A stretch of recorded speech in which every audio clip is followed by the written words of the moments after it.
एक ही खबर किसी के लिए शुभ और किसी के लिए अशुभ हो सकती है। एक ही जगह पर मिले लोगों के रास्ते अलग अलग हो सकते हैं। एक जिंदगी में आगे बढ़ रहा था और दूसरा अपनी मजबूरियों की वजह से जिंदगी में समझौता कर रहा था। अजीत सावंत जिसने पाई पाई जोड़कर बहुत कम उम्र में अपना सपना पूरा किया था, ये होटल खरीदकर, और दूसरी तरफ शंकर सुरवे का सपना मजबूरियों की वजह से बिक चुका था। शंकर सुरवे की पत्नी को कुछ साल पहले ब्रेन स्ट्रोक और पैरालिसिस का अटैक आया था, जिसकी वजह से वो बिस्तर पर एक मरीज की जिंदगी जी रही थी और शंकर उसे मरीज से सेहतमंद इंसान बनाने के लिए अपनी हर चीज दांव पर लगा रहा था, और उनमें से एक उसका ये सपना, ये होटल भी था।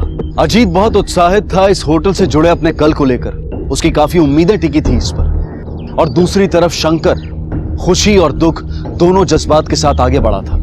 खुशी इस बात की कि अब वो अपनी पत्नी के इलाज का रोज का तकरीबन 30 से 40 हजार का खर्चा आराम से उठा पाएगा, और दुख इस बात का कि अब उसका होटल किसी और का हो चुका था। इस होटल से जुड़े और भी लोग थे, और ये लोग थे इस होटल का स्टाफ, जिन पर इस बदलाव का असर हो सकता था। अब वो असर अच्छा होगा या बुरा होगा, यह भी कहना मुश्किल था।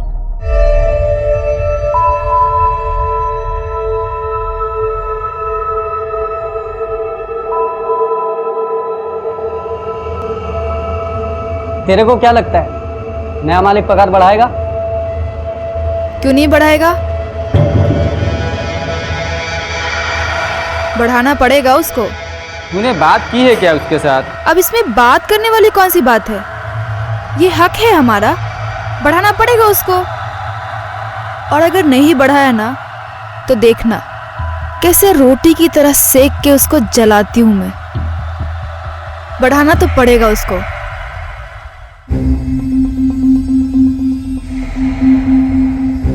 मुबारक हो अजीत जी, अभी होटल आपका हो गया।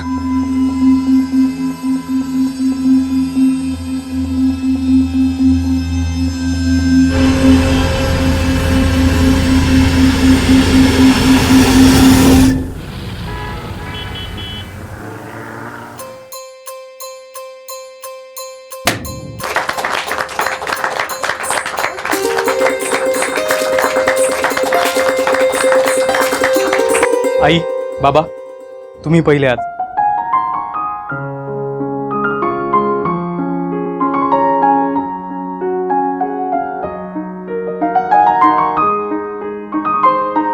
आई, बाबा, कसं वाटतंय? अरे बहुत बढ़िया यार, एकदम चकाचक। खरंच खूपच छान हा. अब जी जान से मेहनत करना और खूप तरक्की करना. यस। सुखी रहा. गुरुजी, पूजा कहाँ करेंगे? पूरब की ओर पूजा करेंगे। तयारीला मदत करा रे।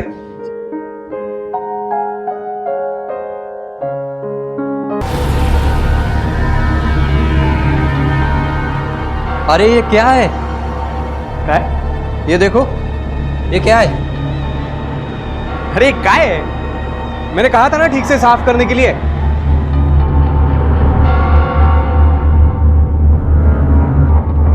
ये तो खून है। वो साहब, खून।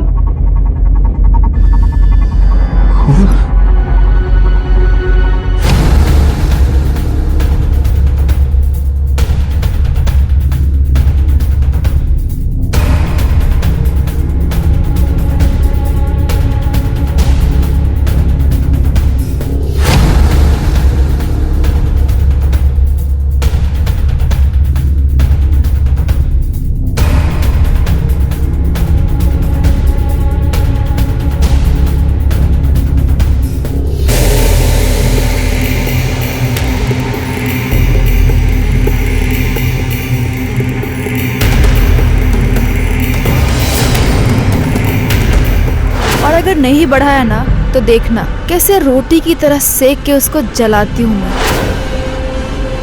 हमारे समाज में आज भी किसी भी नए काम की शुरुआत ईश्वर की आराधना, उनके निमंत्रण और आशीर्वाद के बिना नहीं की जाती। होटल के रसोई घर में एक औरत की लाश मिली थी, जिसे देखकर ही बताया जा सकता था कि किसी ने बड़ी बेरहमी से उसका कत्ल कर दिया था। आखिर कौन थी औरत और किसी ने उसे इतनी बेरहमी से क्यों मारा होगा? कौन इस औरत से इस कदर नाराज था, नफरत करता था, और क्यों?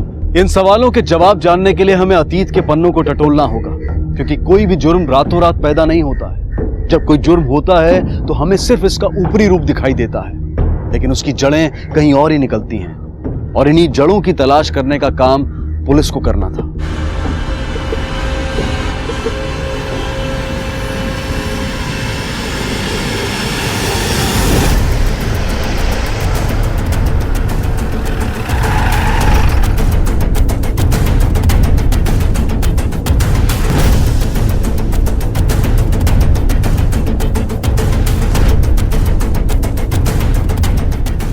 सर इस होटल में रोटी बनाने का काम करती थी, शीला नाम है इसका।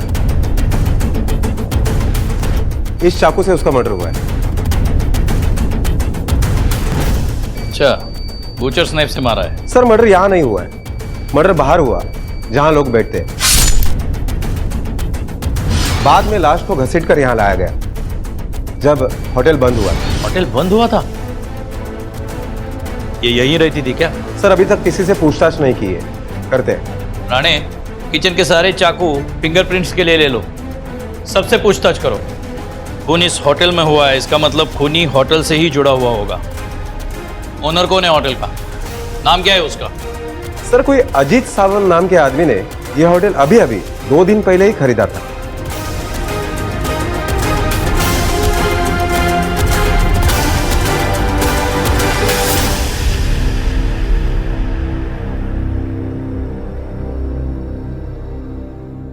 देखिए ना साहब, कितना अनर्थ हुआ।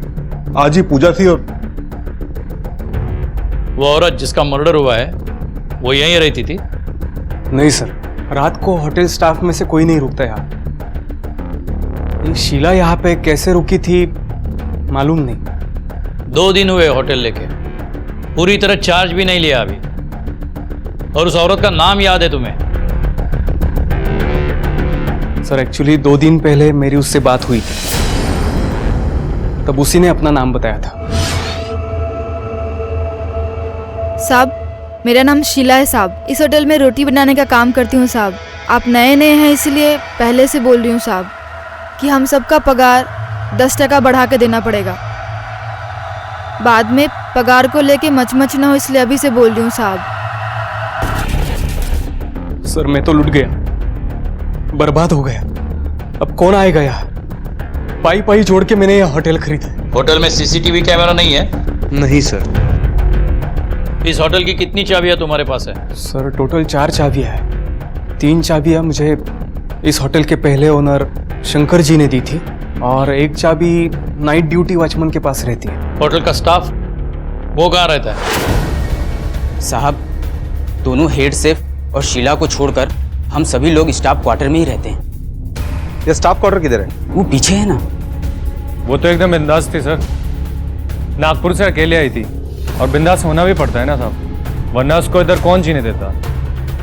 मतलब होटल लाइन है साहब, ज्यादातर स्टाफ लोग मर्द ही होते हैं, आप समझ गए ना साहब। उसका हर किसी से कभी ना कभी झगड़ा हुआ था। वो कब से यहाँ काम कर रही थी?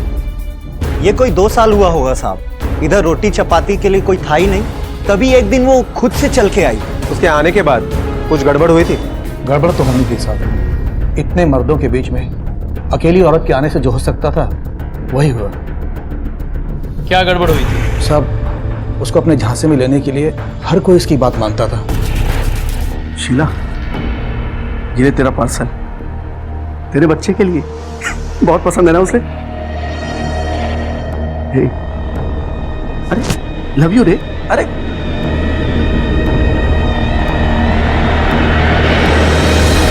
उसका बच्चा भी है? जी हाँ साहब। जब वो काम पे आती थी तो बच्चे को कहाँ रखती थी?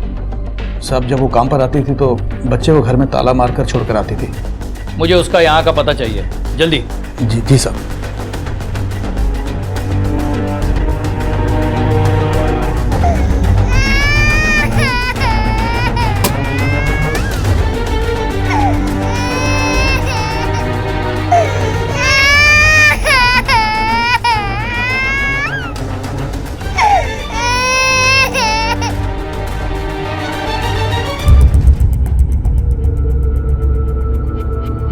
अच्छा, यहां रखते हो तुम होटल की चाबी?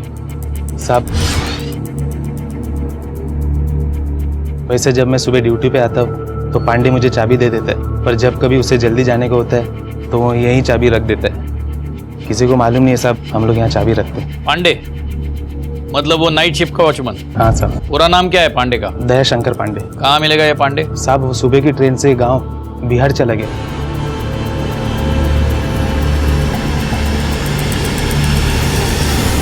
सर उसने मुझसे तो कोई छुट्टी नहीं मांगी थी, शायद इस होटल के पहले ओनर शंकर जी से उसने छुट्टी ली हो। होटल तुम्हारा है और छुट्टी पुराने मालिक से मांगता है। पूरा नाम क्या है पुराने मालिक का? शंकर सुरवे सर, मैं उस होटल का पुराने मालिक हो? जी। फिर भी नए मालिक के पूजा में नहीं गए क्यों? बुलाया नहीं था क्या? बुलाया था सर, लेकिन मेरी बीवी पिछले 3 दिनों से अस्पताल में थी, इसलिए नहीं जा पाया। इस साल उसे 4थी बार एडमिट कराया है। सर मेरी बीवी की तबीयत की वजह से मैं पिछले कई महीनों से अपने होटल की तरफ ठीक से देख भी नहीं पा रहा हूँ। ये शीला और तुम्हारे होटल स्टाफ के बीच में कुछ गड़बड़ चल रही थी क्या? सर अकेली औरत थी, उसे सहारे की जरूरत थी। इस जरूरत ने उसको मतलब किसके साथ अफेयर चल रहा था? पहले तो वो मुगलाई कुक मीर के साथ, और फिर उसके कुछ महीनों बाद चाइनीज कुक बबलू के साथ। इस वजह से दोनों में कभी झगड़ा नहीं हुआ? हाँ हुआ था ना, लेकिन मैंने वो झगड़ा बहुत जल्दी सॉल्व कर दिया था। लेकिन कभी ऐसा नहीं सोचा था कि ये बात मर्डर तक पहुंच जाएगी। तुम्हें लगता है कि शीला का मर्डर इन दोनों में से किसी ने किया है? अरे नहीं साहब, मैं ऐसा क्यों सोचूंगा, दोनों अच्छे हैं। ठीक है मिस्टर सुरवे, अभी तो आप जा सकते हैं, लेकिन अगर जरूरत पड़ी तो वापस बुला लेंगे। जी। बिस्किट खाएगा? थोड़ा सा खा ले, खा लेना बेटा। थोड़ा सा दूध पी। कुछ खाया इसने? नहीं सर, बहुत टाइम से कोशिश कर रही हूँ लेकिन कुछ नहीं खा रहे। ये कुछ पैसे रख लो, इसे चॉकलेट, आइसक्रीम, खिलौने जो भी चाहिए उसे ला कर दो। मेक श्योर कि ये खाना खाए। Okay sir.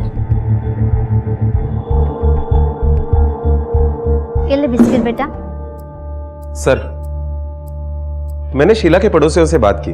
उनके कहने के मुताबिक शीला कुछ 2 साल पहले ही उस बस्ती में रहने के लिए आई थी, नागपुर के किसी आसपास के गांव से। वो कौन थी, उसका पति कौन था, इसके बारे में ज्यादा जानकारी नहीं मिल पाई, क्योंकि वो किसी से ज्यादा बात ही नहीं करती थी।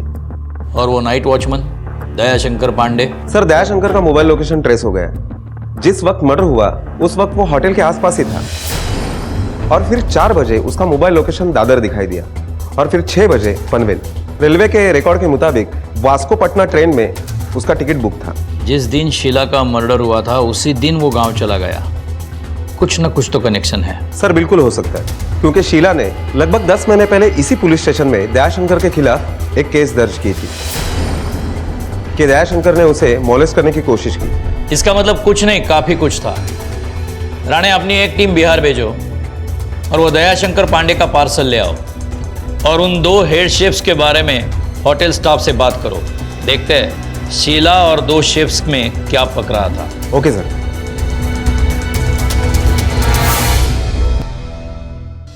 शीला का उन 2 रसोइयों के साथ, मतलब शेफ के साथ चक्कर चल रहा था? हाँ साहब, पहले मीर के साथ और अब बबलू के साथ। तुम्हें कैसे मालूम? तो साहब क्या है ना, एक दिन कैशियर ने मुझे शीला को बुलाने भेजा था। अरे शीला किधर गई? वेद के साथ होगी। आजकल वो तड़का यहाँ नहीं, स्टाफ रूम में लगाता है।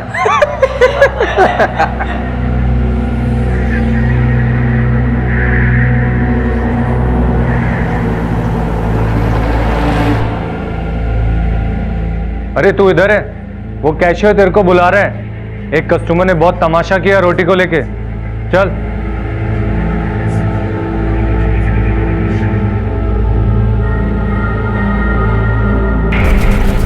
शीला का इन दोनों के साथ, मतलब मीर और बबलू के साथ लफड़ा चल रहा था। इस बात को लेकर उन दोनों में कभी झगड़ा नहीं हुआ? साहब उन दोनों को तो रोज ही झगड़ा होता था, और एक दिन तो ये शेजवान, अगर मेरे से शानपंती किया ना तो अभी यही तेरा दम बना दूंगा और मुर्गे की तरह थड़फड़ाने लगेगा इधर ही, समझा? तू अपना मटन चिकन संभाल। तेरी बीवी को मालूम पड़ा ना ये तेरा लफड़ा, इसी से काट के तेरे को कीमा बनाएगी, समझा? अभी तेरा कचूमर बनाओ। अरे एक लड़की के लिए एक दूसरे की जान लोगे क्या? चल जा अपना काम कर। फिर साहब शीला को पता चला कि मीर शादीशुदा है, उसने मीर को घास तक नहीं डाली और तभी उसका लफड़ा बबलू से शुरू हो गया। तभी साहब मीर बहुत सुलगा था।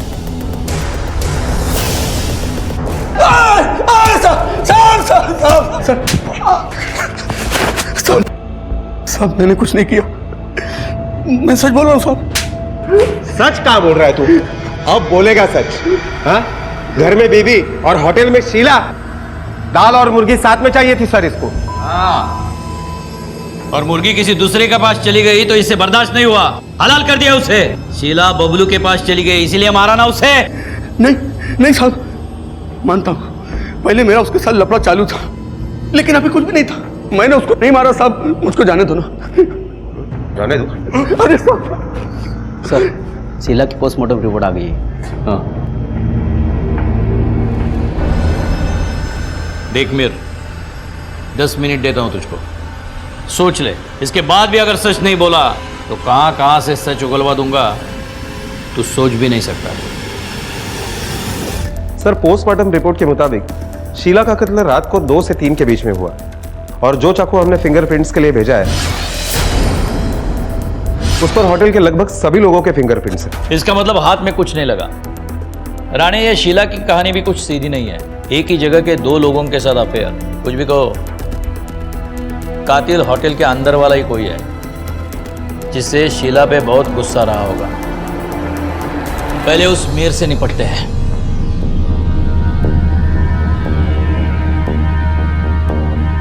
सोच लिया सच बोलने का या मैं बुलवाऊं? साहब, मेरे और शीला के बीच में प्यार था साहब, लेकिन कुछ टाइम बाद पता चला वो मेरे साथ डबल गेम खेल रही। उसका बबलू के साथ भी लफड़ा चालू था साहब। फिर एक दिन मैं उससे जाकर डायरेक्ट पूछ लिया, शीला सुन, ए शीला, अरे बात सुना, ए शीला, हेड़ा समझी क्या मेरे को? है? मेरे को सब पता चल गया है। तेरा वो शेजवान बबलू के साथ जो लफड़ा चल रहा है ना, उसे बंद कर दे। देख, प्यार करता हूं तेरे से, इसलिए समझा रहा हूं तेरे को। मुझे मत सिखा तू। हाँ, रुक। क्या रुक? ये देख, तू अपनी बीवी को धोखा देके मेरे साथ ओवर टाइम कर रहा है। मेरे को झूठ बोला तू, मेरे को सब पता चल गया है। हाँ, अब मैं तेरे झांसे में नहीं आने वाली। चल निकल यहाँ से। हाँ, हुई है शादी, बहुत शानी बन रही है ना, बहुत हुआ तेरा। मैं मेरी औकात पे आ गया ना तो तुझे दिखाऊंगा। चल निकल रे, अगर ये जाके तेरी बीबी को दिखाया ना, तेरा भारी और कम ना सब यही निकल जाएगा। चलो अभी निकल। शीला तेरी पोल पट्टी तेरे बीवी के सामने न खोले इसलिए तूने उसे मारा? नहीं नहीं नहीं साहब, अरे मैं उसके बाद तो उससे मिला तक नहीं। वो तो मैंने गुस्से में बोल दिया था साहब। बल्कि शीला और बबलू मेरे को झगड़े के लिए उकसाते थे।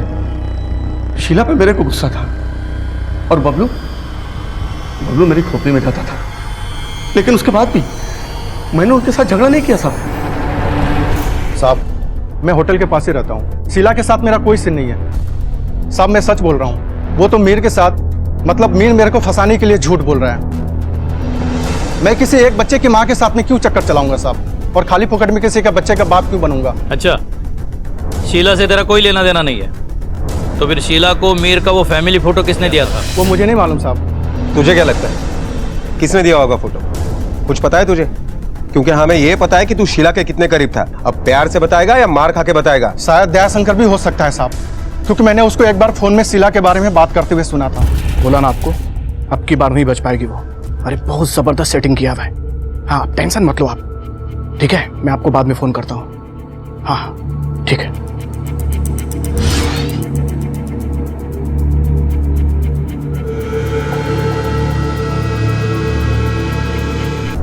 वो किधर फंसाने की बात कर रहा था साहब, वो तो मुझे नहीं मालूम, लेकिन मुझे लगता है इसमें उसी का हाथ है।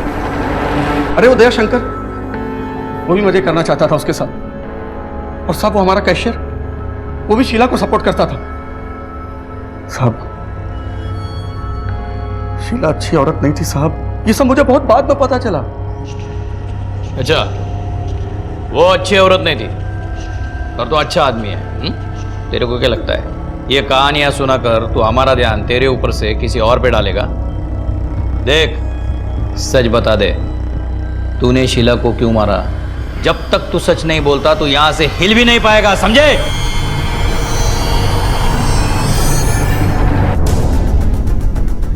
सर, हो सकता है ये मीर सच बोल रहा हो, क्योंकि जिस रात कत्ल हुआ उस रात उसका मोबाइल लोकेशन होटल के आसपास बिल्कुल नहीं था। या फिर ये भी हो सकता है कि उसने मोबाइल घर पे ही छोड़ा हो। बाकी लोगों की मोबाइल लोकेशन चेक की तुमने? Yes sir, Ajit Sawant. कत्ल की रात अजीत सावंत का मोबाइल लोकेशन होटल के बिल्कुल करीब था, 12:30 से लेकर 3:30 बजे तक। सर ये होटल सपना है मेरा, ऐसे ही गया था देखने के लिए। दूसरे दिन मुहूर्त था तो बचे हुए काम की लिस्ट बनानी थी। सर मेरी सारी कमाई, सारी जमा पूंजी इस होटल पे लगाई हुई है। मैं पहले ही बर्बाद हो चुका हूं और आप लोग बार बार मुझे बुला रहे हैं। सर मैं सब पहले ही बता चुका हूं। अब आपको क्या नया मिलेगा मेरे बयान से?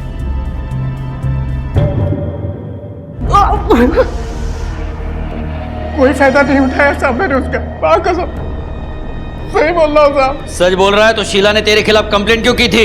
मालिक ने बोला था कि उसका रोज तलाशी लेता जाते हुए। चल कौन?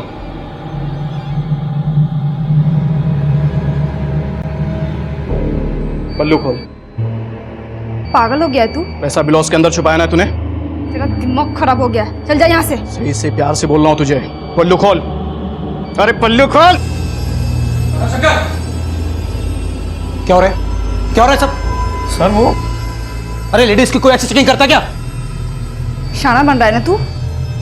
छोड़ूंगी नहीं मैं तेरे को, जाके पुलिस स्टेशन में कंप्लेन करूंगी, जेल जाएगा तू देखना। उसने सच में कंप्लेन कर दी साहब मेरे खिलाफ इसी थाने में। वो हमारे पुराने मालिक है ना सुरभि साहब, उन्होंने छोड़ा है यहाँ से। उसने कंप्लेंट की इसलिए गुस्से में आकर तूने उसे मार डाला? हाँ? नहीं साहब, मैंने उसको नहीं मारा। उस दिन के बाद ना साहब मैंने उसकी तरफ देखा भी नहीं। सच बोल रहा हूँ साहब, मैंने नहीं मारा उसको।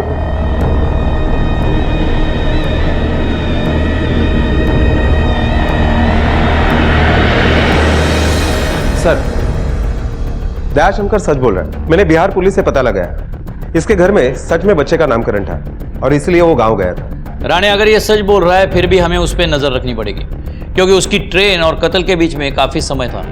यह भी हो सकता है कि कत्ल करने के बाद वो स्टेशन चला गया हो। इसी के साथ उस बबलू पर भी हमें नजर रखनी चाहिए। एक कहावत है कि मार के बाद सिर्फ पुकार बचती है, और पुकार से वो इंसान कभी लौटकर नहीं आ सकता जो जा चुका है। शीला अब कभी वापस नहीं आने वाली थी। उसका नन्हा सा बेटा इस बात से अनजान था कि उसकी मां अब कभी नहीं लौटेगी। वो इतनी कम उम्र का है कि शायद उसे मौत शब्द का मतलब भी नहीं पता होगा। शीला के कत्ल के केस में पुलिस ने पहले होटल के रसोइये से और फिर वॉचमैन दयाशंकर से पूछताछ की। कुछ परतें जरूर खुली, लेकिन अब तक कोई सिरा हाथ नहीं लगा था। अजीत और बबलू भी संदिग्ध थे, लेकिन इनमें से कौन था शीला का कातिल, या फिर कोई और भी था जिसकी तरफ पुलिस ने अभी अपना रुख नहीं किया था। पर एक अकेली औरत की किसी से ऐसी क्या दुश्मनी थी कि उसकी जान ही ले ली गई। पुलिस की कार्रवाई में हर इंसान के कई चेहरे, कई चरित्र नजर आ रहे थे। हर एक के चेहरे पर एक मुखौटा चढ़ा हुआ था, और पुलिस ने अब हर एक के चेहरे से उस मुखौटे को उतार कर फेंकने की ठान ली। पुलिस की फेहरिस्त में कुछ और नाम भी जुड़े, और जिनका सच कुछ और ही साबित होने वाला था। तूने कहा था कि तू होटल के पास ही रहता है, लेकिन तेरे घर का मोबाइल टावर और होटल का मोबाइल टावर अलग अलग है। मतलब उस रात तू होटल की तरफ गया था। अब सच बता, इतनी रात को क्या करने गया था तू वहां? कुछ नहीं साहब, कुछ नहीं साहब, सच बोल रहा हूँ, सच बोल रहा हूँ साहब। मेरा और शीला का प्लान था। पक गया हूं मैं दूसरे के पास में काम करते करते। तू टेंशन काहे को ले रहा है? मैं है ना। अच्छा बोल, तुझे ये चाइनीज दुकान खोलने के लिए कितना पैसा चाहिए? पिछली बार खोला था, कुछ 90,000 के आसपास लगा था। तो ठीक है, तू जा तैयारी कर दुकान खोलने की, मैं देती तेरे को पैसा। 9,000 नहीं, 90,000 बोला हूँ। कहाँ से लेके आएगी तू इतने पैसे? मैं बोल रही है ना कि मैं लेके आएगी। और वैसे भी हम दोनों ना ये दूसरों की नौकरी नहीं करेंगे। तू एक काम कर, तू ना आज रात 2 बजे होटल के बाहर मिल मुझे, मैं लाके देती है तेरे को पैसे। उधर गया तो मैं नए मालिक की गाड़ी देखा, वो खुद में ही कुछ बड़बड़ा रहे थे। फिर मेरे को याद आया, शीला तो मेरे घर पे भी आ सकती है। मेरे को डर था कि वो नया मालिक कहीं मेरे को देखेगा तो क्या बोलेगा। फिर मैं घर पे चला गया। पिछली बार भी तूने सच बोल रहा हूँ कह के झूठी बोला था।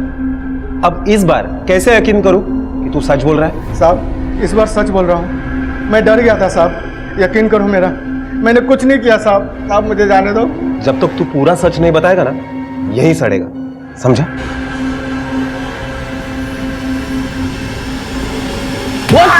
बोल। सर, अभी तक तो लग रहा है कि हर किसी आदमी के पास शीला को मारने का मोटिव है। मीर, एक चोट खाया हुआ आशिक, दयाशंकर, माने या ना माने, लेकिन वो भी तो शीला का फायदा उठाना चाहता था। और ये बबलू,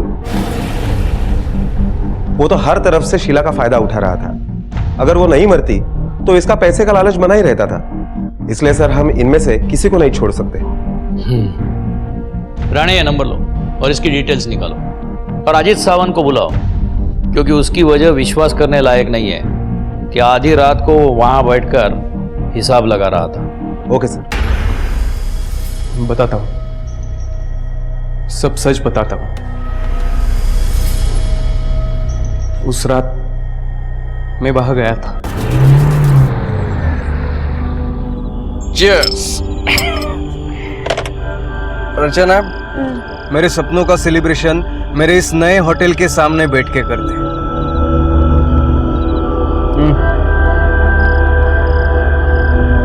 I'm done यार, अब और नहीं पी सकती।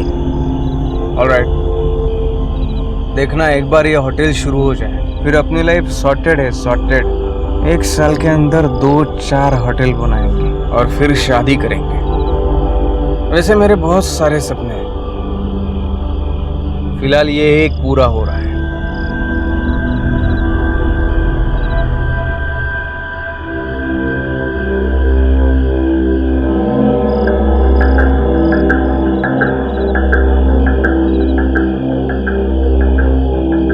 साढ़े 4 हो गए।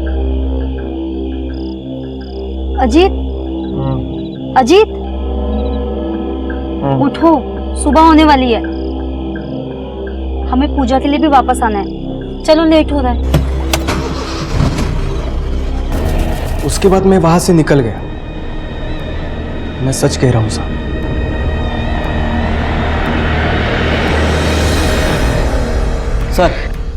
सर, आपने जिस मोबाइल नंबर की डिटेल्स मांगी थी वो आ गई है, ये लीजिए।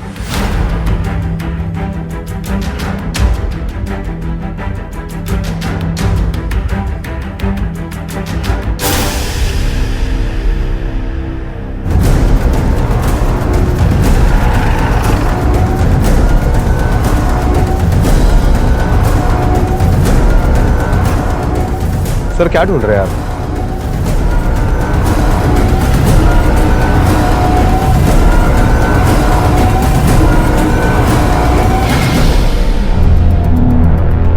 ये सीसीटीवी कैमरा चलता भी है या ऐसे ही लगा है? चालू है सर, 24 घंटा रिकॉर्डिंग चालू रहती है इसकी।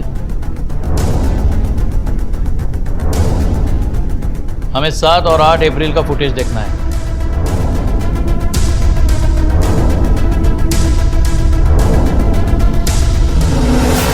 पॉज करना, जूम करो जरा, बस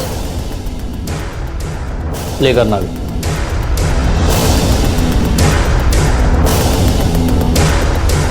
चलो, उस चाइनीज शेफ को एक बार फिर मिलते हैं। साहब, मैं बबलू बोल रहा हूँ। हाँ बोलो बबलू। साहब, कुछ पैसे की अर्जेंट जरूरत आ पड़ी है। मुझे क्यों फोन किया? पैसे तो आप ही को देने पड़ेंगे ना साहब। देने पड़ेगा मतलब? क्योंकि साहब, शीला का खून तो आप ही ने किया है ना, मैंने देखा था। कितने पैसे चाहिए? 90,000।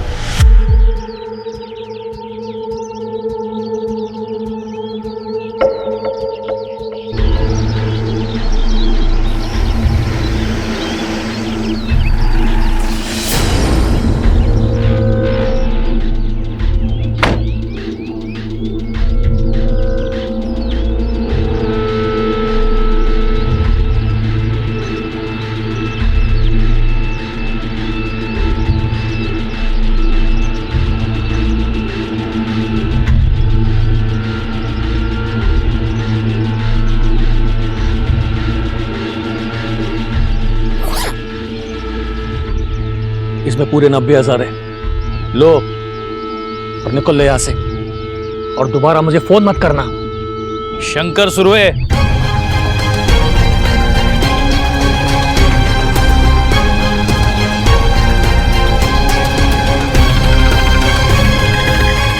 में ये क्या, और कोई तुम्हें फोन नहीं कर पाएगा।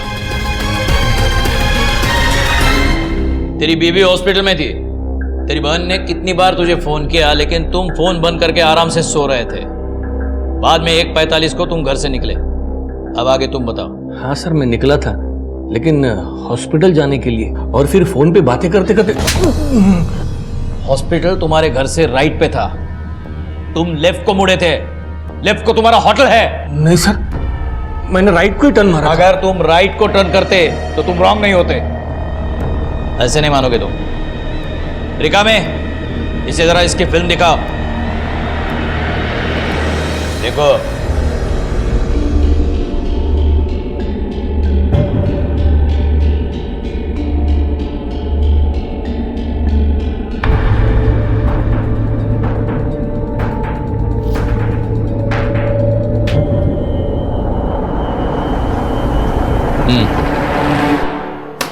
चलो अब सब सच बताओ।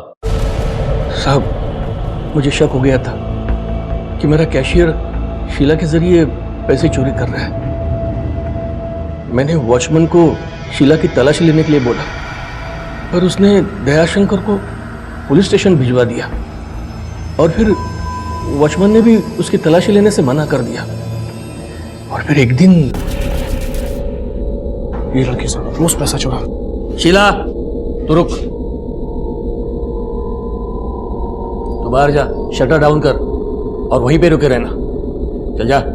जी। आज मैं देखता हूं तू कैसे पैसे चुराती है।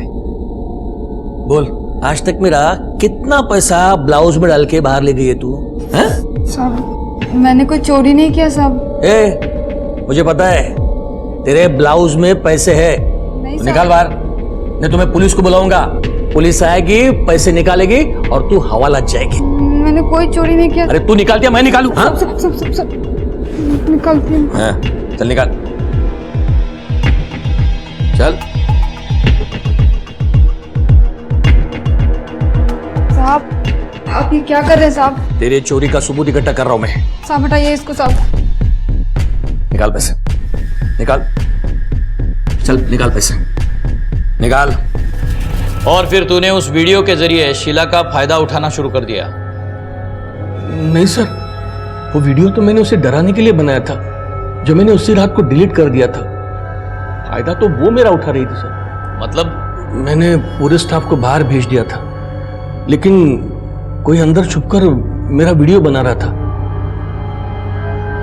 जिसको लेकर शीला मुझे ब्लैकमेल कर रही थी। साहब, इस महीने 2000 रुपए पगार बढ़ा के देना।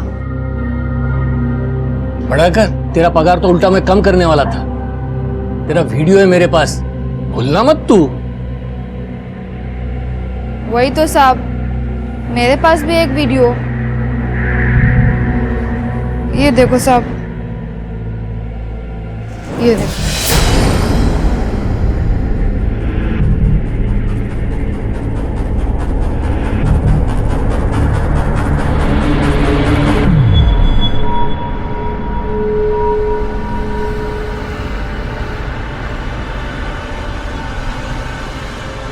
अब बराबर समझ में आया ना साहब, पगार बढ़ाने का।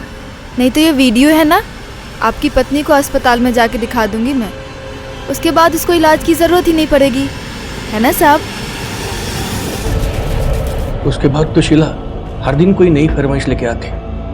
मैंने उसकी सारी फरमाइशें पूरी की सर, पर एक दिन तो उसने हाथ ही कर दी। मुझसे 2 लाख मांगने लगी। 2 लाख?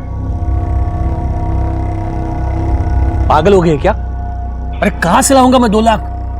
अरे साहब, एकदम सिंपल है। होटल बेच रहे हैं ना आप, तो पैसे आएंगे, इसमें से दे देना। होटल में तुम्हारे लिए नहीं, अपने बीबी के इलाज के लिए बेच रहा हूँ। तो आप पैसे नहीं देंगे तो ठीक है, तो वो वीडियो जो है ना साहब, जाके आपके बीवी को दिखा देती हूँ। उसके बाद तो आपको होटल भी बेचने की कोई जरूरत नहीं होगी, क्योंकि उसके बाद आपकी बीवी सीधे भगवान के पास जाएगी। अच्छा आइडिया है ना साहब? पैसे तो आपको देने ही पड़ेंगे। होटल बिक चुका था। अगले दिन अजीत टेक ओवर करने वाला था। मुझे पता था ये औरत मुझे ऐसे नहीं छोड़ेगी। मैंने उसे होटल बुला लिया। दयाशंकर छुट्टी पे था, इसलिए उस दिन रात को कोई होटल में नहीं था। अंदर जाने के लिए चाबी कहाँ से मिली? मेरे पास होटल के पिछले दरवाजे की डुप्लीकेट चाबी थी। मैं होटल पहुंचा, वो वही खड़ी थी। मैं उसे लेकर अंदर चला गया। सब पैसे लाए? पैसे किचन में रखे। होटल तो आपने बेच दिया है, तो पैसे किचन में कैसे? मैंने छुपा के रखे। मैं अभी लेकर आता हूँ। बहुत सियाने हो साहब आप, जल्दी आना।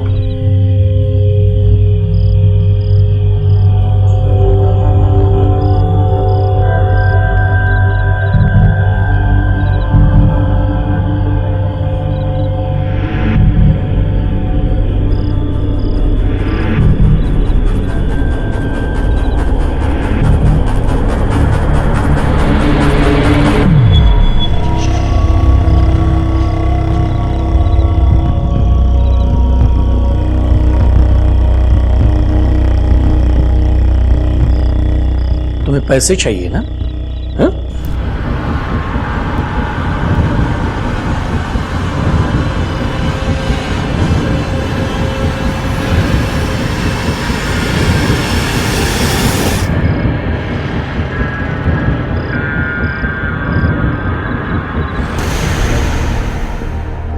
ये सब करने के बजाय अगर तुम पुलिस के पास आते तो असली अपराधी को सजा मिलती और तुम कातिल होने से बच सकते।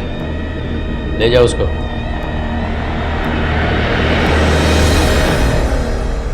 द्वेष, ईर्ष्या, प्यार, घृणा, ये ऐसे भाव हैं जो हर इंसान में पाए जाते हैं। अवसरवाद भी ऐसा एक भाव है और उसकी गिरफ्त में आना बहुत आसान है, क्योंकि ये हमें मौका देता है आगे बढ़ने का। अवसरवादी होना कोई बुरी बात नहीं है, लेकिन उसकी भी अपनी कुछ सीमाएं होती हैं, कुछ उसूल होते हैं।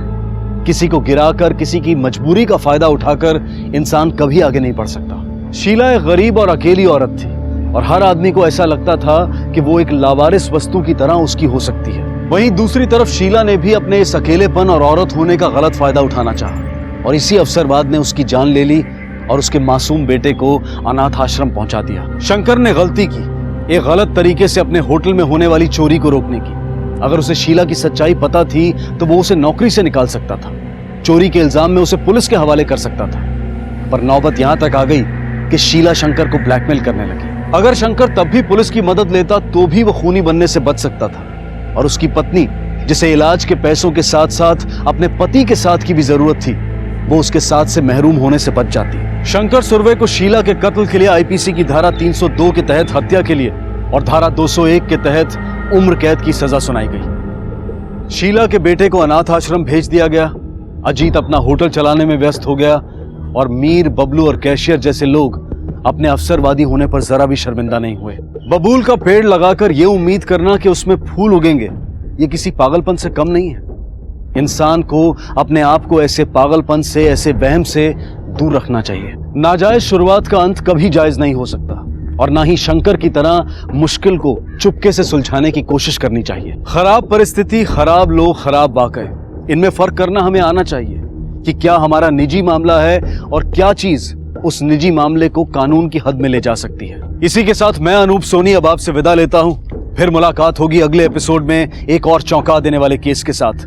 तब तक अपना और अपने परिवार का ख्याल रखें और देखते रहें क्राइम पेट्रोल डायल 100। सबक एक को सीख हम सबको।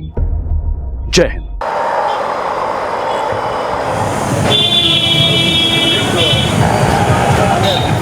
Okay sir, bye.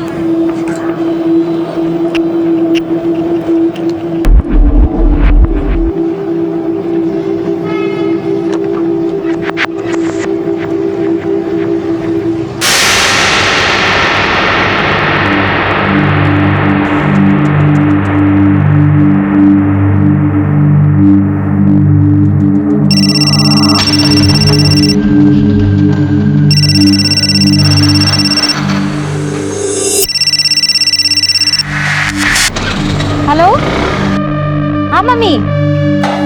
अरे हाँ हाँ, तेरा नेटवर्क ही नहीं मिल रहा था। कहाँ है तू?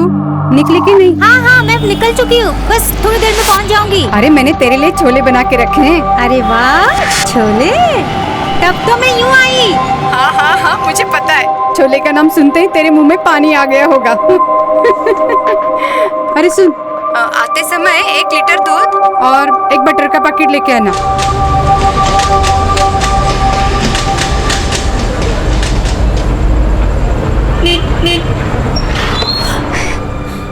नेहा शर्मा जी, आप कौन? क्या हुआ बेटा, कोई मिल गया है क्या? क्या हुआ मानी? क्या बात है, सब ठीक तो है ना?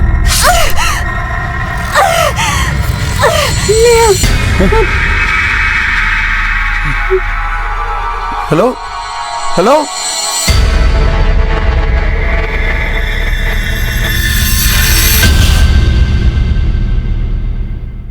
मुंबई निवासी नेहा शर्मा हमारे घर की ही बहू बेटी बहन की तरह एक आम सी लड़की थी, जिसकी जिंदगी घर से ऑफिस और ऑफिस से घर तक ही सीमित थी। लेकिन जिंदगी में खतरा किसी भी कोने पर घात लगाए बैठा हो सकता है, चाहे वो जिंदगी खास हो या फिर नेहा शर्मा जैसी आम। आखिर क्यों एक आम परिवार का एक आम दिन एक बुरे सपने में बदल गया?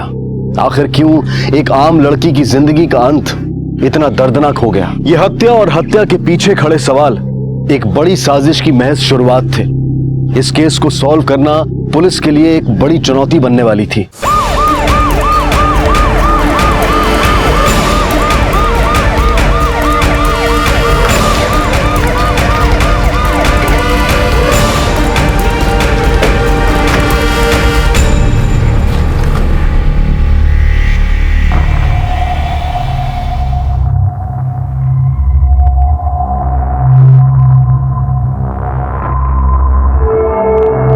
सिर के चाकू से मल्टीपल स्टैबिंग की गई है, पर घाव गहरे नहीं है। ये देखो, मतलब मारने वाले ने किसी शार्प वेपन का यूज नहीं किया। इसकी तो उंगली भी काटी गई है। खुली सड़क पे इतनी बेरहमी से किसी ने इसे मारा है। ये क्राइम प्लान जरूर है, पर क्रिमिनल नया है।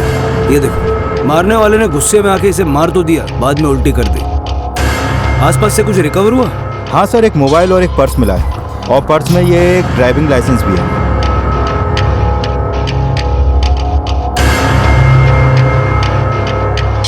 और सर, ये वही लड़की है जिसके बारे में बूढ़ी औरत ने फोन पे बताया था। नेहा शर्मा, सेक्टर 3। ये तो यहीं का एड्रेस है। एक काम करो, बॉडी को पोस्टमार्टम के लिए भेजो, हम इसके फैमिली से मिलते हैं। पता नहीं कहाँ रह गई नेहा। मैंने कितनी बार कहा है फोन को चार्ज कर लिया करो।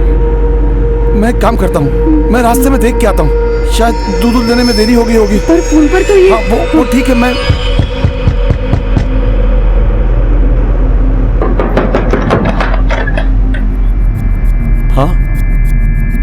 ये नेहा शर्मा का घर है? जी हाँ, मैं मिली नेहा, हमने ही आपको फोन किया था।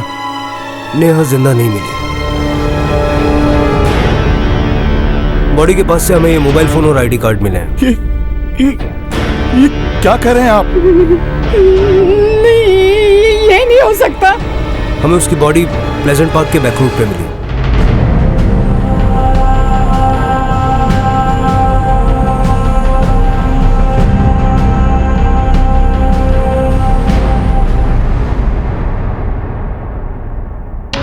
सर, ये रही पोस्टमार्टम रिपोर्ट। सर, खूनी ने नेहा को बहुत बेरहमी से मारा था, और मरने से पहले नेहा ने बहुत स्ट्रगल भी किया था सर, और उसकी उंगली भी उसी के बाद काटी गई थी। एक बात तो साफ है शिरके, ये किलर कोई प्रोफेशनल नहीं है, वरना अपने विक्टिम को मारने में इतनी स्ट्रगल क्यों करता? सर, मरने के बाद नेहा की उंगली को काटना बड़ा अजीब सा। I mean, अगर कोई नेहा को लूटने के लिहाज से मारेगा तो उसके गले में पड़ी सोने की चेन को क्यों छोड़ जाता?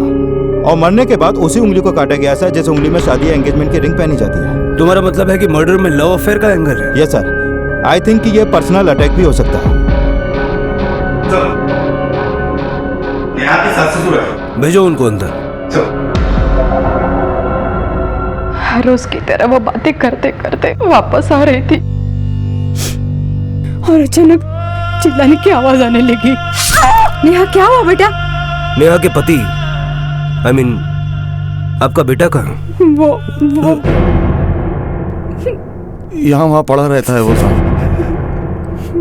अब ये भी बेल पे छूटा। बेल पे? क्यों? क्या किया उसने? इंसान की आदत और उसकी किस्मत दोनों उसकी फितरत से जुड़ी होती, और इसी में हमारा बेटा सबसे पीछे था। नेहा जब हमें मिली तो हमें लगा उसे शादी करके हमारा बेटा सुधर जाएगा। इतने दिन हो गए, काम छोड़ दिया क्या? अब क्या धूप में पसीना सुखाने के लिए जाऊं? दुनिया समझदार हो गई है और आज की डेट में कोई भी इंश्योरेंस नहीं खरीदता है। सुरेश, बेचने वाले तो इंश्योरेंस क्या मिट्टी भी तक बेच देते हैं। घर में पैसे नहीं है, तुम कब समझोगे अपनी जिम्मेदारियां? अगर मुझसे जरूरतें पूरी नहीं हो पा रही हैं तुम लोगों की तो खुद से कर लो। सुरेश, सुरेश तो अपना खून होकर भी अपना नहीं रहा, और नेहा तो बहू के रूप में हमारे लिए बेटी समान थी। वो तो हमारे लिए सूरज तक के नहीं सुनती थी। मरने के बाद ये पैसा कहाँ लेकर जाओगे, क्या करोगे? कुछ भी करूंगा पर तुझे नहीं दूंगा, और तेरी अय्याशी के लिए सालों से किया हुआ एफडी नहीं तुड़वाऊंगा मैं।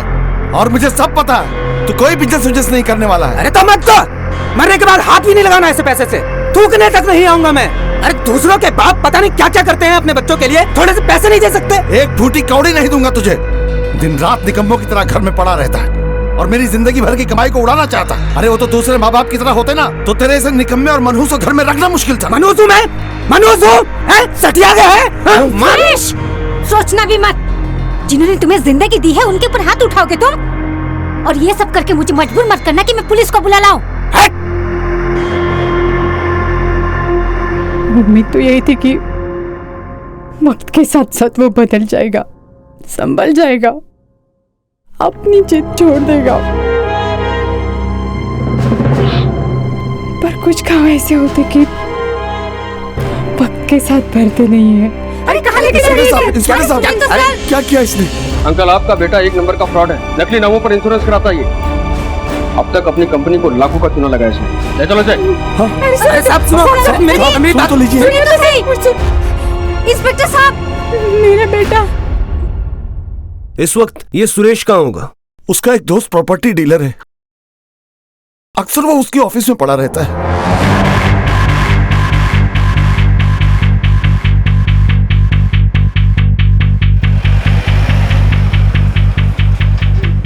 साहब, मुझे लगता है बहुत बड़ी गलतफहमी हुई है। मैंने तो सारे गलत काम छोड़ दिए सब। सुरेश, तेरे सारे काले चिट्ठे हैं हमारे पास। चल मुद्दे पे आता। नेहा को क्यों मारा? मैंने नहीं हराया नेहा को साहब, अच्छा खासा बुढ़े बुढ़िया को वो संभाल रही थी, और मैं उसको क्यों मारूंगा भला? तू उससे नफरत करता था इसलिए तूने उसे मारा। सुना तेरे बहुत झगड़े होते थे उसके साथ। अब अगर आपको मेरे पे भरोसा नहीं है तो आप विक्रम से पूछ ले जाकर। मैं उस दिन विक्रम के साथ उसके बेटे की बर्थडे पार्टी में था, पनवेल में। बेटा हम तो पनवेल जाएंगे ही, लेकिन अगर तू या तेरा phone out of coverage area हुआ ना फिर हम तुझे स्विच ऑफ कर देंगे, याद रखना। नेहा जहाँ काम करती है उस ऑफिस का पता चला? हाँ सर, ये पास ही में हाईवे जाने वाले रास्ते के बीच में। नेहा के बारे में सुनकर बहुत अजीब लग रहा है सर। बहुत स्वीट थी, हमेशा अपने काम पर ध्यान रखती थी। It's okay but it's not that nice. Ma'am, ये सारे कलर ऑप्शंस हैं, आपको जो भी अच्छा लगे you can choose. Excuse me ma'am, may I help you? Yeah sure, just give me 1 second.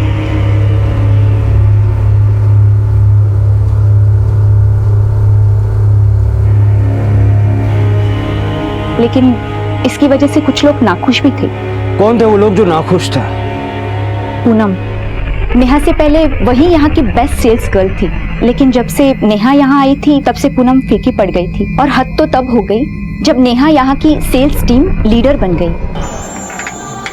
Sir, ये लीजिए मिठाई। साक्षी,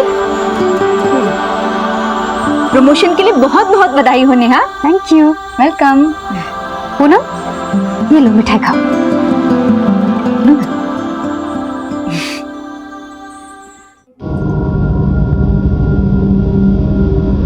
ये पूनम का? ऊपर है सर।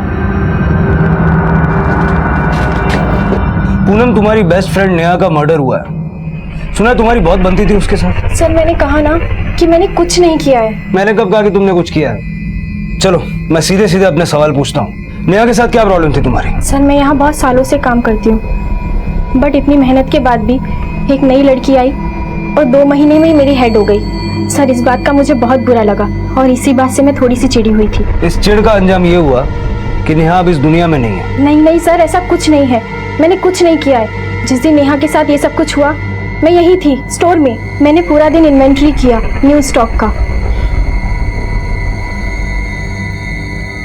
सर, सुरेश के दोस्त विक्रांत से बात हुई, पनवेल में उसके बेटे की बर्थडे पार्टी थी और सुरेश पूरे दिन वहीं पे था। उसने पार्टी के कुछ पिक्चर्स भी मुझे भेजे हैं। शिरके, ये भी तो हो सकता है कि मर्डर करने वाला कोई और है और करवाने वाला कोई और। सुपारी किलिंग? लेकिन सर, खून के तरीके को देखकर तो लगता है कि मर्डर करने वाला कोई नया हो। शिरके, कोई नया हो भी सकता है। वैसे भी कॉन्ट्रैक्ट किलर्स अपने शुरुआती कुछ कामों में कुछ न कुछ गलतियां तो करते ही हैं, इसीलिए हमें वहां उल्टियां भी मिली।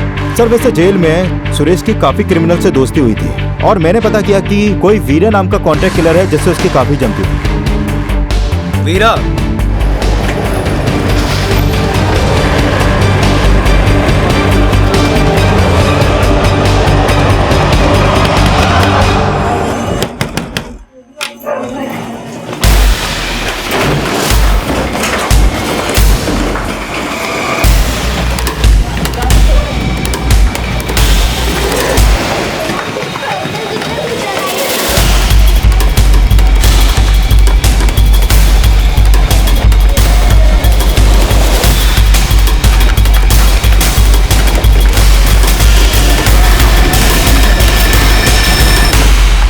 मैं कुछ नहीं किया साहब, मेरे को काहे के लिए पकड़े साहब? सच सच बोल, नेहा शर्मा का मर्डर किया ना तुम? उंगली क्यों काटी उसकी? सुपारी ली थी तूने? सुपारी लिया रहता तो मैं आप लोग के आने का इंतजार थोड़ी करता साहब। मैं किसी नेहा को नहीं मारा साहब। तेरे अलावा एरिया में कितने कॉन्ट्रैक्ट किलर्स हैं? सबके नाम चाहिए। सब मजाक कर रहे हो क्या? अगर ऐसा किया तो अब तक की सबसे बड़ी सुपारी मेरे नाम की होगी साहब। ऐसा नहीं किया ना तो सुपारी, कत्था, चूना सब चखा दूंगा, समझा? सब यार अला इस लड़की की सुपारी अगर तुम लोगों में से किसी ने भी दी है तो भी बोल दो, वरना तुम लोगों को उल्टा लटकाकर इतना मारूंगा कि देख के लगेगा किसी ने पान खा के थूका है। बेटा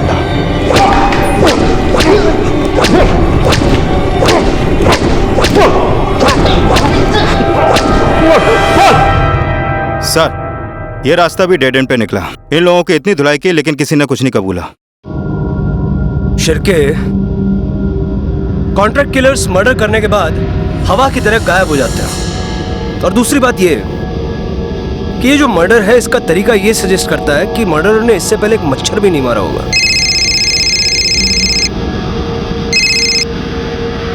हेलो, सब इंस्पेक्टर शिरके बोल रहा हूँ। Okay, thanks. सर, पूनम के कॉल और लोकेशन डिटेल्स आ चुके हैं। मर्डर के वक्त पूनम का फोन उस दिन उसी एरिया में एक्टिव था जिस एरिया में नेहा का मर्डर हुआ था। इतना सबूत काफी है। उछल तिलक, पूनम, तुमने कहा कि मर्डर वाले रोज तुम स्टोर में थी, फिर तुम्हारा फोन बाहर टहलने कैसे गया? सर, मैं बाहर गई थी लेकिन सिर्फ 30 मिनट के लिए। इतना वक्त तो बहुत होता है किसी को मारने के लिए। उंगली काटने में ज्यादा वक्त लगा होगा, है ना? सर, मेरा यकीन कीजिए, मुझे उस दिन ड्रेस ऑल्टर करके डिलीवर करना था कस्टमर को। मैं वहीं गई थी। उस दिन उसकी बेटी का बर्थडे था, वो बहुत बिजी थी, इसलिए सर मैं वहाँ चली गई। पूनम, अगर तुम्हारी ये बात झूठ निकली ना तो इसका अंजाम वो होगा जो तुम सोच भी नहीं सकती। हमने अक्सर ये सुना है और पढ़ा भी है कि हत्या की पुष्टि करने के लिए कॉन्ट्रैक्ट किलर्स मृतक के शरीर का कोई हिस्सा काट लेते हैं। लेकिन पुलिस ने जिन जिन संभावित कॉन्ट्रैक्ट किलर से पूछताछ की, उन्होंने नेहा की हत्या में अपना हाथ होने की बात से साफ इनकार किया। तो फिर कातिल ने नेहा की उंगली क्यों काटी? हत्या का कारण लूटपाट भी नहीं था, तो क्या यह कातिल की पुलिस को गुमराह करने की चाल थी? और इसी बीच कुछ ऐसा हुआ जो कि पुलिस की मुश्किलों को और बढ़ाने वाला था। पूनम और सुरेश दोनों के पास नेहा को मारने का मोटिव है, लेकिन मुझे सुरेश का मोटिव ज्यादा स्ट्रांग नजर आता है। सर, एक मिनट। क्या? ठीक है, हम जल्दी पहुंचते हैं।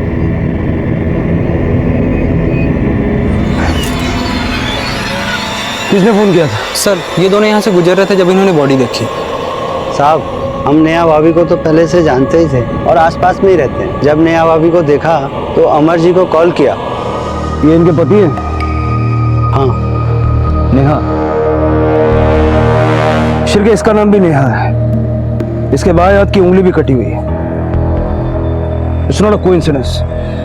बॉडी को पोस्टमार्टम के लिए भेजो और एरिया का चप्पा चप्पा छान मारो। ये केस अब और भी उलझ चुका है।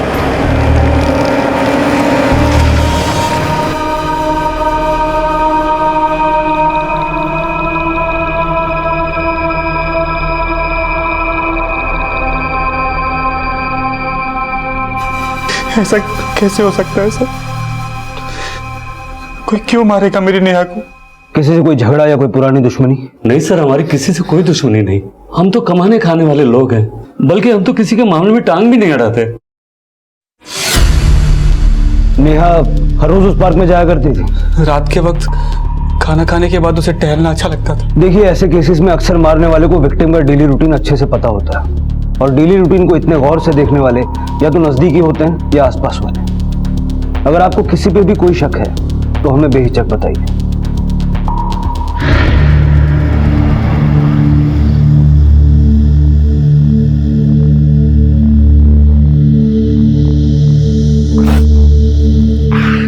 शिरके, 2 मर्डर्स, 2 नेहा शर्मा, दोनों को मारने का स्टाइल से दोनों की वही उंगली काटी। अगर ये कोई साइको किलर है तो क्या इसे नेहा शर्मा नाम से नफरत है? ऐसे तो हजारों नेहा शर्मा होंगे। पर सर, पिछले मर्डर में विक्टिम की बॉडी पे स्ट्रगल के निशान ज्यादा थे, पर इस मर्डर में विक्टिम की बॉडी पे स्ट्रगल के निशान काफी कम है। मतलब तुम ये कहना चाहते हो कि ये मर्डर सिर्फ हमें भटकाने के लिए किया गया है? नाम के अलावा इन दोनों के बीच कोई कनेक्शन नहीं? तुमने आर्काइव चेक किए, ऐसा कोई सिमिलर केस मिला? हाँ सर, वो तो चेक किए, लेकिन ऐसा कोई केस हमारे पास नहीं है। सिर के डर इस बात का है कि अगर ये किलर कोई सीरियल किलर है तो हम नहीं जानते कि इसका नेक्स्ट टारगेट कौन और कब होगा। सर, मैं एक काम करता हूँ, मैं दोनों विक्टिम की प्रोफाइल कंपेयर करता हूँ। अगर ये किलर वाकई में सीरियल किलर है तो मैं जरूर कुछ सिमिलरिटीज या कनेक्शन हाथ लगेगा सर।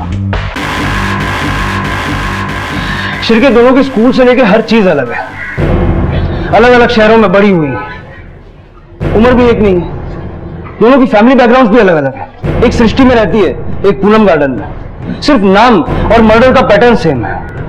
सर, कहीं ऐसा तो नहीं कि किसी साइको ने पहले मर्डर के बारे में पढ़ा और उसी को कॉपी करने के लिए किसी दूसरी नेहा को मार दिया हो? शिरके, जब तक हमें अपनी इस दूसरी विक्टिम के बारे में और इंफॉर्मेशन नहीं मिल जाती, तब तक किसी भी कंक्लूजन पे पहुंचना बहुत मुश्किल होगा। एक काम करो, इसकी नौकरानी को बुलाओ। अक्सर घर वाले जो बात छुपाते हैं वो उनके घर में काम करने वालों को पता होती है। साहब, ये सब उनके घर का मामला है, मैं क्या बोलूं?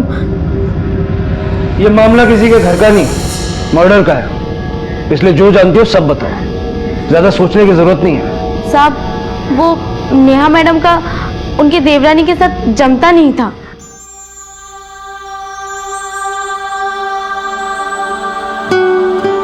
अरे भाभी, इतने समोसे मत खाओ वरना तो मोटी हो जाओगी। भला मेरे मोटे होने से तुझे क्या फर्क पड़ेगा? तेरी बीवी तो वैसी पतली रहेगी ना। पूरे घर में एक आप ही तो ब्यूटी हैं। अच्छा, लंगूर के हाथ में अंगूर देखा है कभी? आप भी ना भाभी, बहुत मजाक हैं। ज्यादा इतराने की कोई जरूरत नहीं है। ये जो तुम्हारी जुबान है ना, इसे थोड़ा कंट्रोल में रखो, वरना अगर मैंने कुछ करने की सोची ना तो दोबारा आवाज तक नहीं निकलेगी, समझे तुम? आपने यहाँ क्यों बुलाया मुझे? मैं क्रिमिनल थोड़ी ना हूँ। क्राइम करने से पहले हर क्रिमिनल एक आम आदमी होता है स्वाति, जैसे तुम।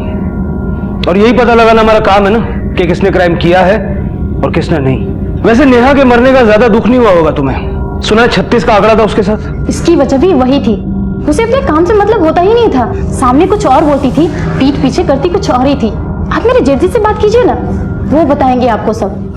वैसे नेहा के बारे में बहुत सारी बातें वो नहीं जानते। नेहा बहुत सारी बातें उनसे छुपाती थी, बोलती थी कि मंदिर जा रही हूँ और जाती कहीं और ही थी वो। ना ना नहीं सर, ऐसा कुछ भी नहीं है। स्वाति को जरूर कुछ गलत फहमी हुई है सर। नेहा मुझसे बहुत प्यार करती थी, वो मुझसे कभी कुछ नहीं छुपाती थी। इनफैक्ट हम दोनों एक दूसरे से बहुत प्यार करते थे सर।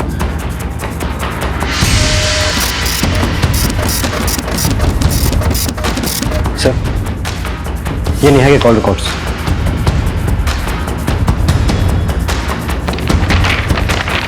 सर, नेहा के रेगुलर लोकेशन डिटेल्स के मुताबिक वो शांतिनगर जाया करती थी। शांतिनगर? Yes sir. यहाँ तो पहले वाली नेहा काम करती थी। सर, इनके नाम और मर्डर पैटर्न के अलावा रूट भी सेम है। शायद ये वही क्लू है शिरके, जो अब तक हम ढूंढ रहे थे।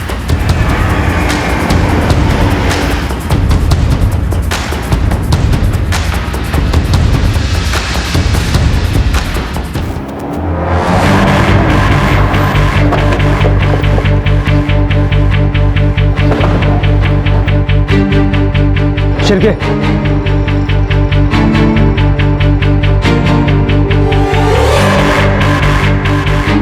सर नेहा यहाँ पर आती थी, बेकिंग क्लास में सीखने आती थी यहाँ पर। क्लास का टाइम क्या था? दोपहर 3 से 5। इसी वक्त तो पहली नेहा स्टोर से अपने घर जाती थी। शिरके इस दूसरी नेहा ने ये बेकिंग क्लास वाली बात अपने फैमिली से छुपाई क्यों होगी?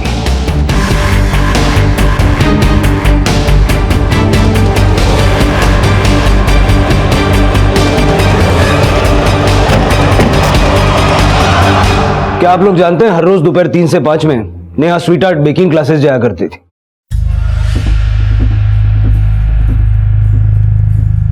मुझे मीठा खाना बहुत पसंद है। मेरा बर्थडे आने वाला है। ये क्लास उसने हो सकता है मुझे सरप्राइज देने के लिए ज्वाइन किया होगा। शिरके एक ही एरिया में इन दोनों का होना एक बहुत बड़ा क्लू है। ये वेस्ट नहीं होना चाहिए। एक काम करो, इस एरिया का सारा सीसीटीवी फुटेज स्कैन करो। ये काम समंदर में से मोती ढूंढने जैसा है, लेकिन हमें करना होगा। सर, 2 अलग अलग परिस्थितियों में 2 अलग अलग हत्याएं, लेकिन इन दोनों ही हत्याओं में समानता थी, न सिर्फ नाम की बल्कि हत्या के तरीके की भी। लेकिन पुलिस को पूरा यकीन था कि इन दोनों नेहा शर्मा के हत्यारे अलग अलग थे। अगर पुलिस का अनुमान सही था तो दूसरी नेहा शर्मा का हत्यारा बेहद शातिर था, जिसने पहली हत्या के तरीके को हूबहू उतारा था, ताकि पुलिस का सारा ध्यान और शक किसी सीरियल किलर की तरफ चला जाए। भले ही इन दोनों नेहाओं में कोई सीधा संबंध ना हो, लेकिन कहीं ना कहीं इन दोनों के दुर्भाग्य एक दूसरे से जुड़े हुए थे। सर मैंने उस एरिया के सारे सीसीटीवी फुटेज मंगवाए हैं, ये देखिए सर।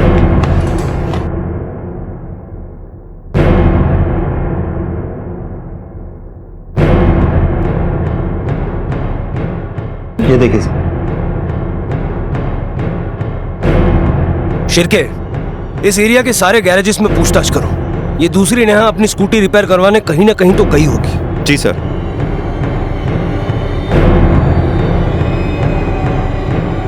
सर उस दिन नेहा यहाँ पर आई थी, उसकी स्कूटी का स्पार्क प्लग खराब हो गया। शिरके ये सब सिर्फ एक कोइंसिडेंस नहीं है, जरूर कुछ कनेक्शन है जो मिसिंग है। एक काम करते हैं, इस मिसिंग कड़ी की तलाश बेकिंग क्लास से करते हैं।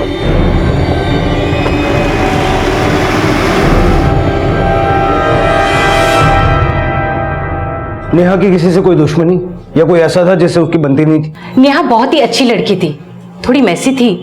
आई थिंक तो वो कभी बना ही नहीं पाई परफेक्टली, मगर किसी भी स्टूडेंट के साथ उसे कोई प्रॉब्लम नहीं थी। लेकिन हाँ, हमारा एक स्टूडेंट है सैम, थोड़ा स्ट्रेंज है। स्ट्रेंज मतलब? उसका नेहा से क्या लेना देना? जी वो अक्सर नेहा के बगल की सीट पर ही बैठता था और सिर्फ नेहा से ही बात करता था। एक दिन नेहा के बगल में कोई और स्टूडेंट आकर खड़ा हो गया, उसने उसे हटा दिया वहां से। और जब से नेहा की मौत के बारे में पता चला है, वो क्लास में नहीं आया है और ना ही हमने उसे देखा है। रहता कहाँ है सर? मनोरी में सर।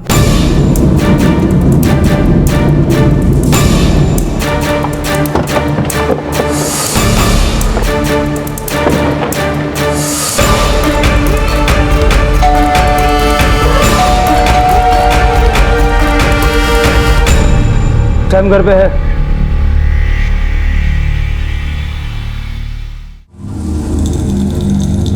मैं तो जानता था कि आप आएंगे, बट इतनी जल्दी आएंगे ये पता नहीं था, वरना मैं केक थोड़ा जल्दी बना लेता। सैम, तुम्हारी बेस्ट फ्रेंड नेहा को किसी ने मार दिया है। ये खबर सुन के तुम्हें बुरा नहीं लगा? बुरा नहीं लगता तो क्लास जाया करता, यहाँ घर पे नहीं मिलता। नेहा तुम्हारी बेस्ट फ्रेंड थी ना, उसके अलावा तुम किसी से बात नहीं करते थे? केक से ज्यादा स्वीट थी वो सिर्फ मुझसे बात करती थी, बाकी सबकी तरह इग्नोर नहीं करती थी। सैम प्लीज मेरी मदद करो ना, तुम्हें तो अच्छे से आता है। देखो ना, मुझसे तो हो ही नहीं रहा।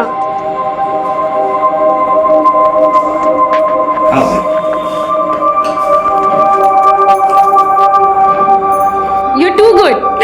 अच्छी कुकिंग के पहले अच्छा ऑर्गेनाइज करना जरूरी है। Okay sir. सैम, तुम जानते थे कि वो मैरिड है, ये जानकर तुम्हें गुस्सा भी आया होगा। मैं कभी उसे हार्म नहीं पहुंचा सकता था।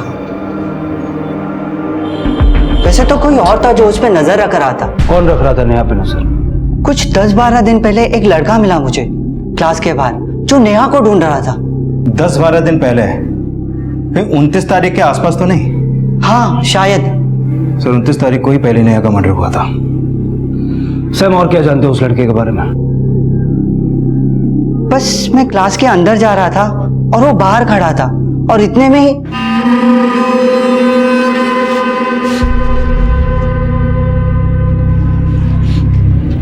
भाई सुन।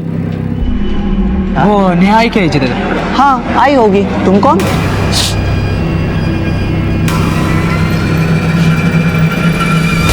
शिर की बुद्धि थोड़ी मंद है इस लड़के की। सर मुझे तो ये लड़का ही अजीब लगा, तो मुझे तो पूरा डाउट है कि कहीं इसे नहीं तो नेहा को नहीं मारा। नहीं शिर के, मुझे नहीं लगता इसने कुछ किया होगा। हाँ थोड़े रंग ढंग अजीब है इसके, तो मर्डर वगैरह इसके बस की बात नहीं। हाँ बंडिया बोल, क्या खबर है? क्या साहब, नंबर सेव है अपना? बेटा तेरी पूरी कुंडली मेरे पास है, जब टाइम पास मत कर, खबर बोल। वो अपना पंटर याद है, नेहा की केस वाला, उसका हस्बैंड।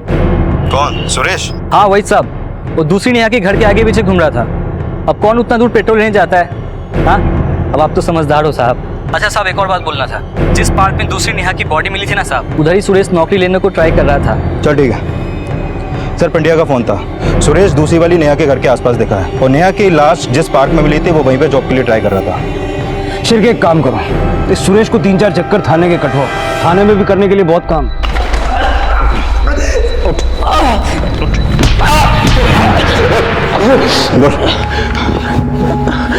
मैं सच बोल रहा हूँ साहब, मैंने कुछ नहीं किया, माँ की कसम खा के कहता हूँ। पार्क में क्यों गया था? पार्क में नौकरी मांगने के लिए गया था। ज्यादा घुमा मत, वरना इतना मारूंगा कि नौकरी क्या पानी भी नहीं मांग पाएगा। मैं सच बोल रहा हूँ साहब, मैं उस दिन बहुत जगह नौकरी मांगने के लिए गया था, जेल जा चुका हूँ तो मुझे कोई नौकरी देने को तैयार नहीं है, तो सोचा पहुँच भी नहीं कर लूँ। आपको भरोसा नहीं है तो आप जहाँ जहाँ मैं गया था वहाँ जाकर पूछताछ कर सकते हैं।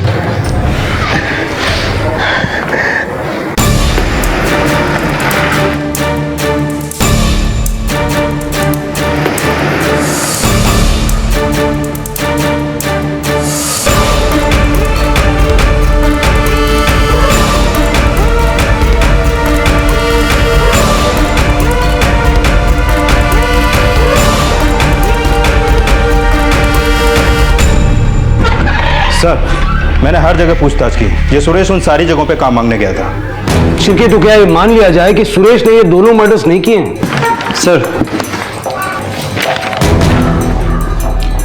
सर ये वो स्केच है सैम ने हमारे स्केच आर्टिस्ट से बनवाया था। कुंडली निकालो इस लड़के की।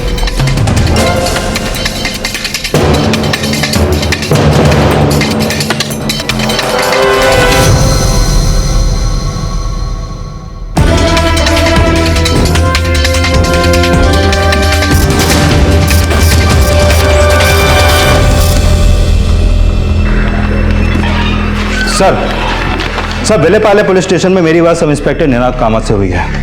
ये स्केच उनकी फाइल में दर्ज एक मिसिंग कंप्लेंट से मैच हुई है, और सर इस लड़के का नाम रघु है, और इसकी कंप्लेंट इसकी मां ने ही लिखवाई थी। इस रघु का एड्रेस है? Yes sir. चलो।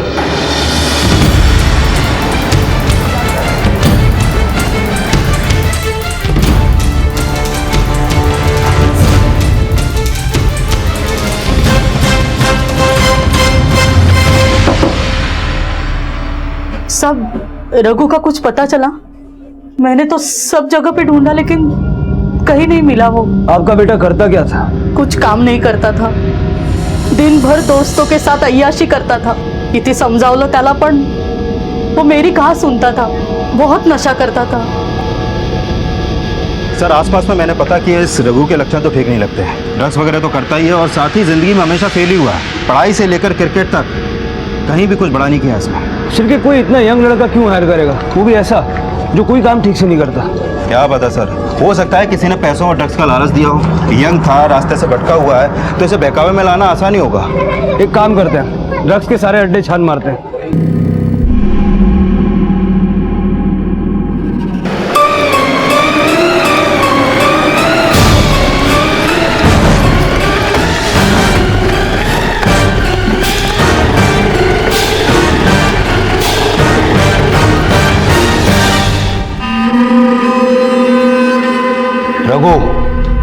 रघु शिरके इसकी हालत बहुत खराब है, लगता है विड्रॉल सिम्टम्स है। पहले इसके मेडिकल ट्रीटमेंट का इंतजाम करो, उसके बाद आगे बात की जाएगी। सर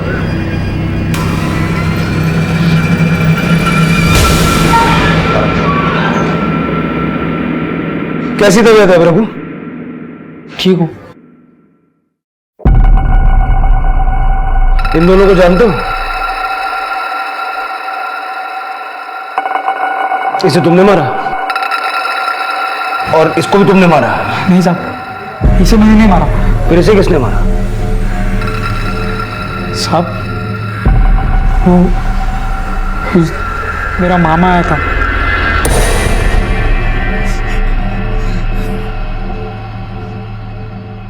रघु, क्या बात है रघु? पैसे चाहिए? हाँ, पैसे जल्दी। पैसे तो नहीं है अभी मेरे पास। पैसे नहीं है। पैसे, अरे छोड़ छोड़।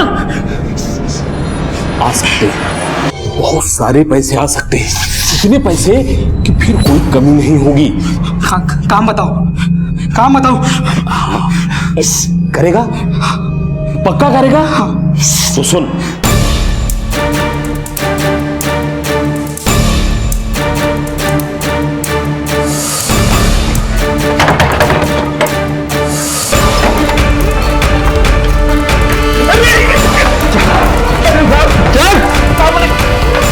अंदर डाल इसको। मैं तो टैक्सी ड्राइवर हूँ साहब, पिछले 4 साल से सेठ की गाड़ी नहीं चला। तेरी पूरी कहानी सुनने में मुझे कोई इंटरेस्ट नहीं है, सीधा क्लाइमैक्स पे आ। चल नाम बता। साहब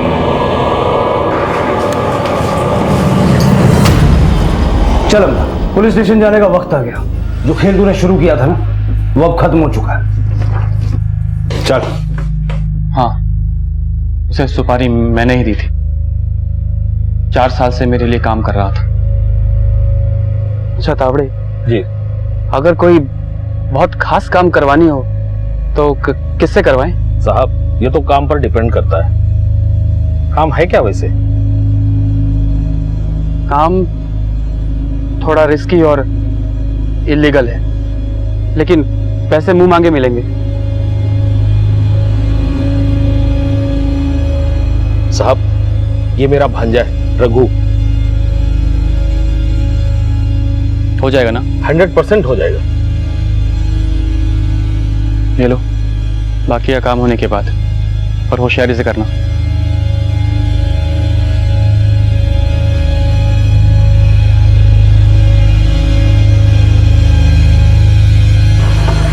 देखो वही लड़की है, अच्छे से देख लो इसको, और कुछ भी गड़बड़ मत करना, समझे?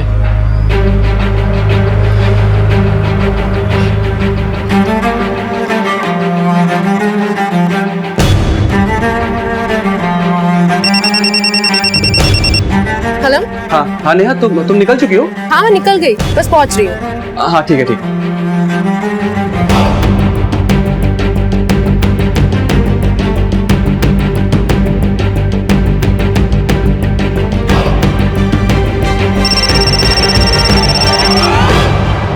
हेलो रघु, हाँ सुन, वो निकल चुकी है।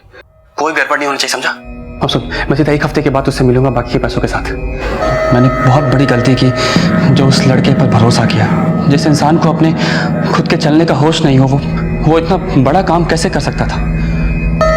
और फिर सब गड़बड़ हो गया। तूने रघु को शांति नगर के बाद वाले सिग्नल पे वेट करने के लिए बोला था, पर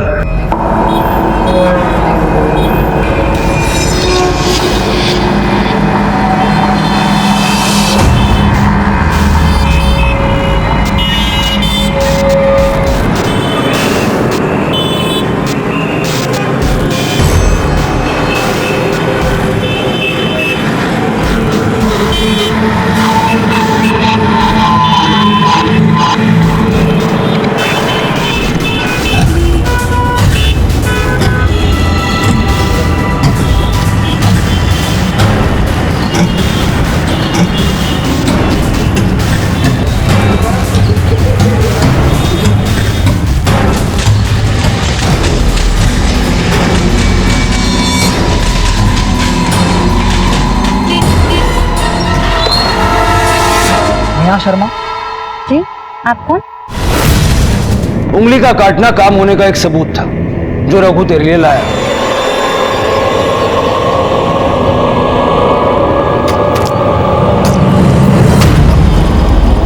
पहला मर्डर तो तूने रघु से करवाया, लेकिन दूसरे मर्डर के लिए तो किसी कॉन्ट्रैक्ट किलर को सुपारी दी होगी ना तूने। चल नाम बता। उसने जो गलती की वो मुझ पर बहुत भारी पड़ा, इसलिए मैंने सोचा कि अब मैं किसी और पर भरोसा नहीं कर सकता।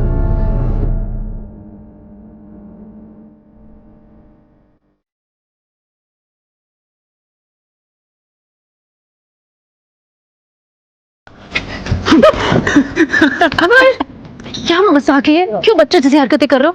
अरे तो आओ ना, बड़ों की तरह करते हैं। अमर आओ तो, अरे अरे कहाँ लेके जा रहे हो अमर? आओ तो देखो तो कितनी अच्छी जगह है, देखो ना। हाँ हाँ हाँ, आओ आओ ना मेरे पास। अमर अब तक हमारी ये तो समझ में आ गया कि तूने ये सब किया कैसे, लेकिन एक बात तूने अब तक नहीं बताई। क्यों? क्या बिगाड़ा था उसने तेरा? बिगाड़ा? पूरी पूरी पूरी जिंदगी खराब कर दी उसने मेरी। मजाक बना दिया सबके सामने। मतलब मैं हकलाता हूँ, कभी कभी हो जाता है हकलाना। मैं क्या करूँ इसमें? आप लोगों के सामने भी हकलाया था, लेकिन मैंने अपने ऊपर कंट्रोल किया। अरे पहले तो मैं इतना हकलाता था कि मैं कभी किसी से बात नहीं कर पाता ठीक से, लेकिन जब से नेहा जिंदगी में आई थी मैंने पूरी कोशिश की कि मेरा यह हकलाना ठीक हो जाए। मैं जोर जोर से अखबार पढ़ता था, गाने गाता था रात भर चुप चुप कर, ताकि मेरी ये आदत ठीक हो जाए, हकलाना बंद हो जाए। लेकिन सब बर्बाद कर दिया उसने, सिर्फ एक हंसी के कारण सब बर्बाद कर दिया उसने।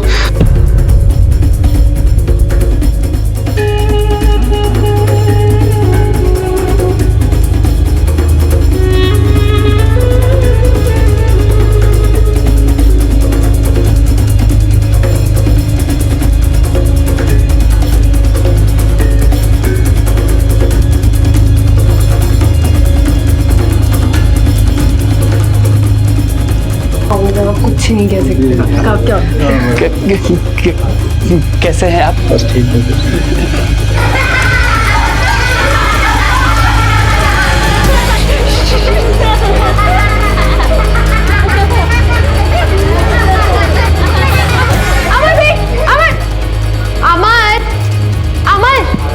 अमर सुनो, अमर आई एम सॉरी।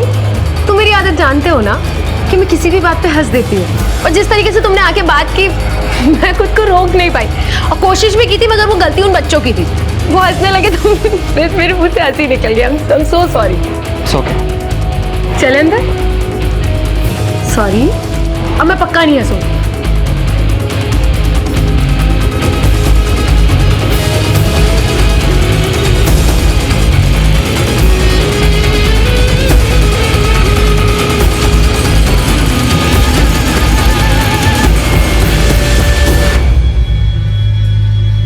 इतनी खूबसूरत थी वो, हमेशा खुश रहती थी, हमेशा हंसते रहती थी, लेकिन उस दिन के बाद से उसकी हंसी मुझे चुभने लगी थी। इतनी सी वजह के लिए तूने अपनी बीवी को मार डाला? तेरी वजह से आज 2 लोग इस दुनिया में नहीं है, और वो 17 साल का लड़का मर्डरर बन चुका है।